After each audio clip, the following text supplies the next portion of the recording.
என்னை பொறுத்த வரைக்கும் திமுகவுக்கு வந்திருக்கக்கூடிய எக்ஸிட் போல்ஸ்லாம் அவங்களுடைய நம்பர்ஸ் வந்து ஸ்டார்ட் ஆகுறதே கூட்டணிக்கு 125 120 அந்த ரேஞ்சில் தான் ஸ்டார்ட் ஆகுது. 118 மேஜிக் நம்பர் அப்படின்னா ஆட்சியை பிடிக்கிறதுக்கு 118 எம்எல்ஏன்னா 120 2 எக்ஸ்ட்ரா போட்டு கொடுக்குறாங்க. இதுவே வந்து அவங்களுக்கு சாட்டிஸ்ஃபேக்டரியாக இருக்காது. ஏன்னா திமுக தரப்பிலிருந்து அந்த எக்ஸிட் போல்ஸ்லாம் பார்த்துட்டு வழக்கம் போல் அந்த எக்ஸிட் போல்ஸுக்கு ஒரு உற்சாகமான ஒரு வரவேற்பு என்பது இருக்கும். ஒரு 4-5 எக்ஸிட் போல்ஸ் வந்து இந்த நம்பர்ஸை கொடுத்ததுக்கு பிறகு கூட திமுகவில் ஒரு சாட்டிஸ்ஃபைடாக அதை வரவேற்று நான் எக்ஸிட் போல்ஸில் போன 2021 பயங்கரமாக பேசினாங்க. அதுக்கப்புறம் இப்போல்லாம் வந்து இந்த நம்பர்ஸ் வந்து 24 கூட அவங்க கிரிட்டிசைஸ் தான் பண்ணியிருக்கிறாங்க. என்ன கிரிட்டிசைஸ் இப்போ வேற எந்த கட்சி வந்து எக்ஸிட் போல்ஸை நம்பாதீங்க, வேற எந்த கட்சி வந்து எக்ஸிட் போல்ஸை பெருசாக எடுத்துக்கிட்டு இருக்குது இல்லை பெருசாக எடுத்துக்கிட்டு வரவேற்று இருக்கிறாங்க?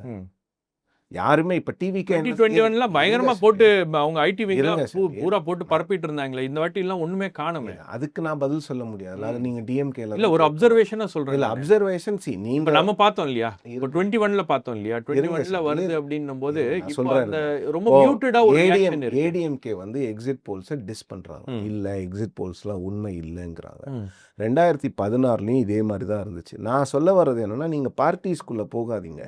அதை அந்த எக்ஸிட் போல்ஸை ரொம்ப கான்ஃபிடென்ட்டாக ஏரில் பேசுகிற ஜேர்னலிஸ்டே வந்து கான்ஃபிடென்ட்டாக பேசிட்டு பின்னால் வந்து ட்விட்டரில் வந்து எங்களுக்கு அந்த நம்பர்ஸில் கான்ஃபிடென்ஸ் இல்லைன்னு சொல்கிற விஷயங்கள் நடந்திருக்கா இல்லையா? அப்போ கொடுக்குறவங்களுக்கே அந்த நம்பிக்கை இல்லைன்னா நாம் எதுக்கு இங்கே பொலிட்டிக்கல் பார்ட்டிஸ்? ஓகே, டிஎம்கே சந்தோஷமாக இல்லைன்னா அவங்களுக்கு அந்த நம்பர் வரலன்னா they'll be going out of power. We have nothing to do with that. But இங்கே பாயிண்ட் என்னன்னா, இந்த எக்ஸிட் போல்ஸை வந்து நீங்கள் எடுத்துக்கிற விதம் ஒரு ஜிட்டரினஸ் இருக்கலாம் டிஎம்கே கிட்ட, அது யாரும் மறுக்கலை. வேற எந்த கட்சியுமே வந்து அதை பாராட்டி, இப்போ டிவிகேக்கு வருது, டிவிகே கூட அதை பெருசாக வந்து அதை வந்து கொண்டாடலையே அவங்க.